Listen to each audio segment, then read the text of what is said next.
What's up guys, Visual here, but you can call me James, and in this video I'm going to be showing you guys how you can create a clean gaming YouTube banner.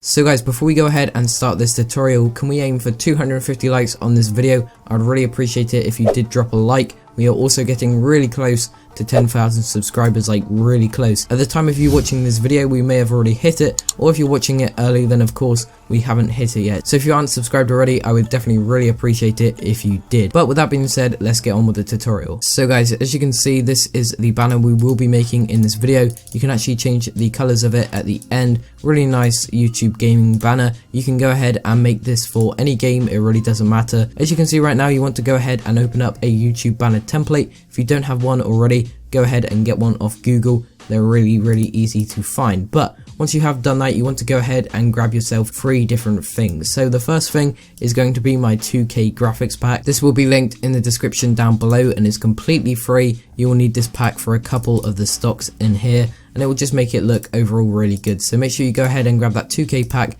if you haven't already. Yes, it is kind of old, but it definitely will help with this video.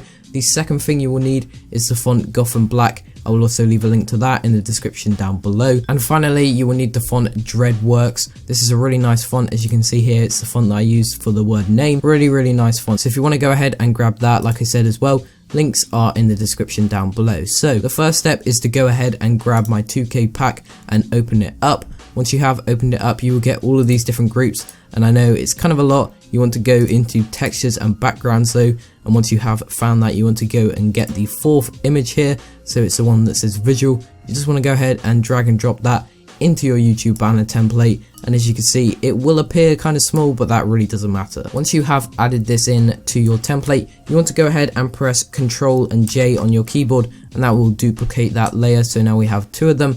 So now what you want to do is press Ctrl T on your keyboard and then right click it, go to flip horizontal, and as you can see, this will flip it. So now we can actually move this, and just make sure this is centered and symmetrical with the other side. You can also use the arrow keys on your keyboard if you feel the need to do so. So I'm going to make sure that is centered. There we go, looks really nice already. But of course we don't want the background just like this. So I'm going to press Control on the top layer here and Control on the bottom layer. That will select both of these layers, and now you can press Control E on your keyboard, and that pretty much makes both of those 2 layers into just one single layer. So once you go ahead and do that, you want to go over to Google Images and you want to find a wallpaper for the background. Now it really depends on what game you want to make. I'm going to make a Call of Duty themed one, so I've typed in COD Infinite Warfare wallpaper. But if you want to make a Battlefield one, then you can type that in on Google. It really doesn't matter what game you are making it for.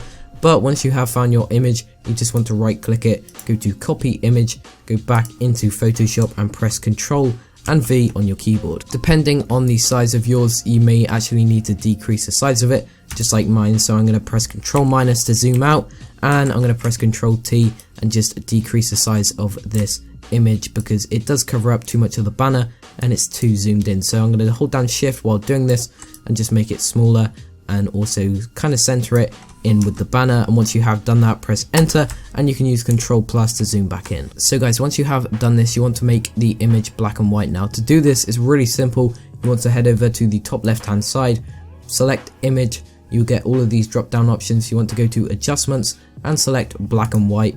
As you can see, this will open up a brand new window. You don't want to mess around with any of this stuff. You just want to press OK straight away, and as you can see, your image is now black and white. Don't worry, we will be adding color to this very shortly. So now what you want to do is go to the opacity slider. While selecting your image, you want to decrease the opacity to around about 20%. I'd say 20% looks kind of good. You may not be able to see it too well, but don't worry, when we start adding the color and stuff, it will appear more vibrant. In my opinion, for some of the wallpapers, 20% may be too much. So I'm going to lower mine down to 15, but of course it's completely up to you. So guys, the next step for this banner is to get some renders. Now if you don't know what renders are, it's pretty much these. So these are renders, and you can find them on Google Images really easily. So just head over to Google Images and type in Call of Duty renders, Battlefield renders. Like I said, whatever game you are making, you can find a render for. So I'm going to try and find myself a really nice one. This one looks really good, so I'm going to right click it, go to save image. We can't actually copy it because it has a checkered background. which means it's already been cut out. So we're going to right click it, go to save image as, save it whatever you want, and now you can just drag and drop that from your Google Images over into Photoshop. To decrease the size of this, just hold down shift and then obviously make it smaller. This one doesn't look too good, but it's not that bad, so we'll just use it anyway. So I'm going to press enter on our keyboard, and as you can see, it does have a watermark in there. So I'm just going to press rasterize the layer and also use my eraser tool just to remove that watermark if there is one already. So it's as simple as that to actually remove it. Now we're going to go back into Google Images and find ourselves a couple other ones. So I'm going to get this one here, so I'm going to right click, save image as, save it, and drag and drop it once again. And after you decrease the size of it, you can either make it go above or below that previous one. Of course, this one has a background already, so I'm going to make it go above it, but just test them out, see which one works best. So I'm going to make mine go above it just because it does look better in this instance, but make sure you test them out. And yeah, so I'm going to go ahead, go back to Google Images and grab our third one here. So I'm going to grab this one. I don't know if this is actually COD, but we'll save it anyway, and drag and drop it, and obviously hold down shift, make it smaller if it is too big. So I'm just going to go like that. There we go. That looks really nice, and I'm going to make it actually below all of the other renders. That looks nice. So we have 3 different renders here. So now what you want to do is make sure all of the renders are rasterized. To do this, right click it, go to rasterize layer, and just make sure you have done that for all of the layers if you haven't already. And now what we want to do is group these layers. So to group these layers, all you have to do is hold down shift on the top one, shift on the bottom one, and press that nice little group icon here at the bottom, and that will group all of those layers together. So once you have this group selected, you want to press Ctrl and J on your keyboard. That will duplicate that group. And now you want to press Ctrl and E on your keyboard, and that will turn that group into one single layer. So now we have that layer, we actually don't need this bottom one, so I'm going to hide that layer. And now we can mess around with this one. So I'm going to actually name this layer new render, just so you guys know which one it is. So now what you want to do, guys, is add a inner glow to these layers. So to do this, double click on that layer, go to inner glow. That will be in one of the blending options. Once you do have inner glow selected, you want to copy down these settings. So I've got my blend mode on screen, opacity 35. Make sure your color is selected as a full white color if it isn't already, and make the size down at the bottom here 7. And you may need to pause the video to copy down these settings, but once you have done them, you want to press OK, and as you can see, it will create a nice inner glow effect on this layer. After you guys have done this, you want to right click on this layer, go to rasterize the layer style, and that will turn that blending options layer into a normal sort of layer that we can actually edit. So once you have done this, you want to press Ctrl J on your keyboard, and that will duplicate that once again. So once you have duplicated that layer, you want to go down to the bottom one. So you will have those two. You want to select the bottom one, press Ctrl T on your keyboard, and now holding down shift, you want to enlarge it just so it covers more of the background. And as you can see, now we will have 2 copies. It does look kind of weird, so what we're going to do is decrease the opacity of this duplicated layer. So to do this, go to opacity and just decrease the opacity to, I'd say, around about 20% looks good. And as you can see, that will create a nice shadow effect on these renders. So once you have done that, we now need to add our color. So to do this, you just need to add a gradient map. So make sure you have your top layer selected, go down to the bottom where these color corrections are, select that, go to gradient map, and as you can see, this will open up a separate properties page. And I'm just going to go ahead, double click on that. That will open up a new one called the gradient editor, and you just want to make the color go from black to your color. So mine's going black to red. If you wanted blue, then you'd go black to blue over here, and it will look like this. Or you can use, I don't know, black to pink. It really doesn't matter. As long as your first color is black, then it will work really well. So I've used mine as black and red. If you want to copy down mine, then you can do so. And once you have done that, press OK and exit out of the properties group. And as you can see, you will now have color on your banner, and it definitely does look really nice. In my opinion, black and red looks good, but like I said, you can use any color you want. So guys, once you have done that, it's now time to add our main text. So to do this, go to your text tool on the left hand side, select anywhere on the banner, and that will open up the text. So once you have done that, you can now type in your text. So I'm going to type in visual, and now of course add our font that you did download at the start. So the font that I've added is Dreadworks, so I'm going to go ahead and try and find that here, Dreadworks. It definitely does work really nice for this style of banner, and I'm going to decrease the size of this to, I'd say, around about 72. That looks nice. and I'm going to move it over here to the left hand side. Once you guys have done this, you want to make sure your layer is selected as a white color. If it isn't already, highlight all of the text, go up to the top and make sure your color is selected as white. So now once you have done this, you want to double click on this layer.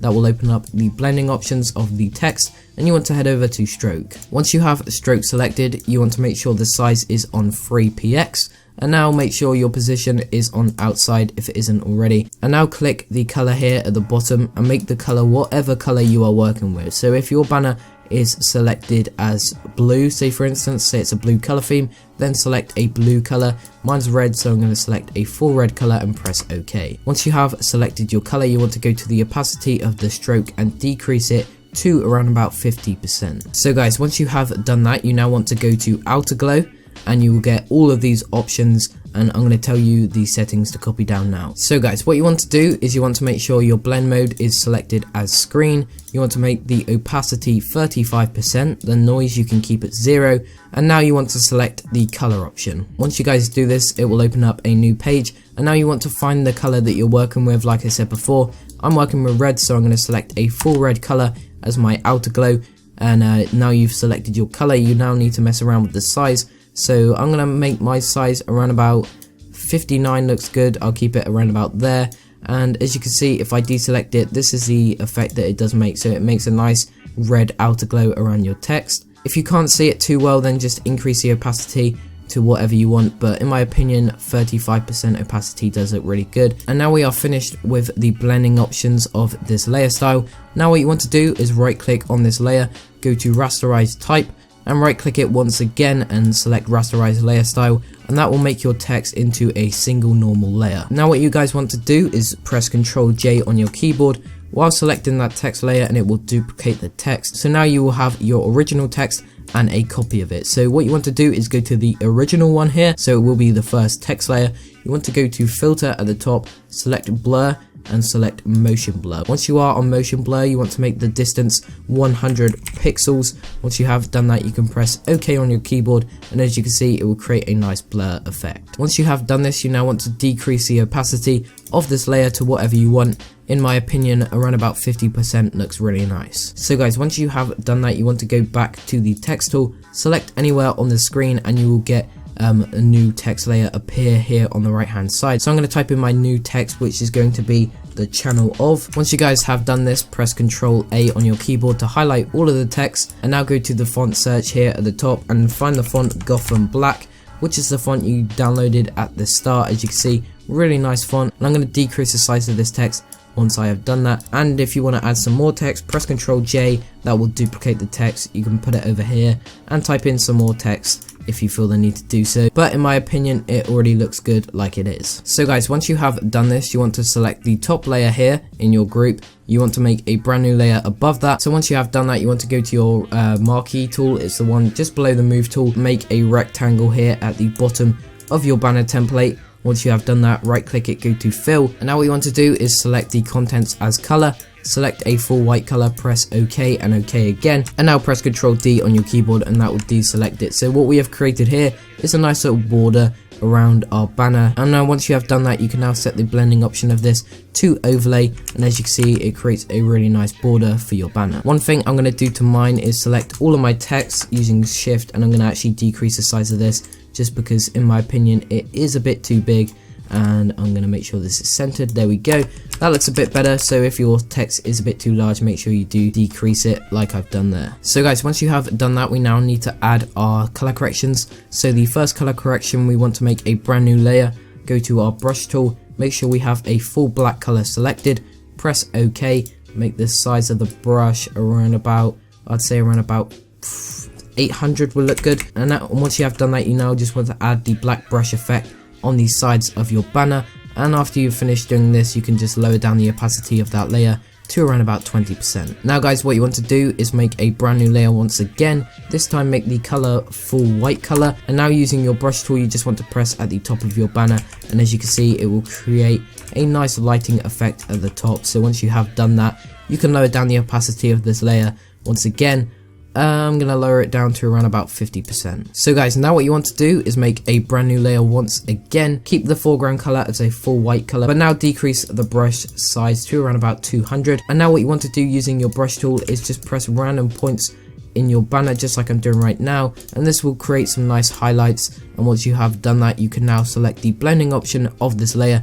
to overlay, and as you can see, it will create these nice lighting effects on your banner. So guys, now what you want to do is add a brightness and contrast. So to do this, go to your color corrections here at the bottom, select brightness and contrast, and now what you want to do is increase your contrast to whatever you want. In my opinion, around about 60 looks good.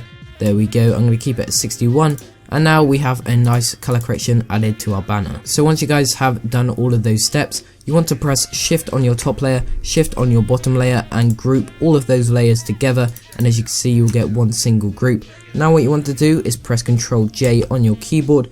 After that, you want to press Ctrl E and then Ctrl J once again, and that pretty much duplicates the banner. So now what we want to do is go to filter here at the top, go to other, select high pass, make the radius around about 10 pixels. Once you have done this, press OK, and now you can change the blending option of this layer to overlay. As you can see, this effect may look a little too rough, so if you want to lower down the opacity, then you can do so.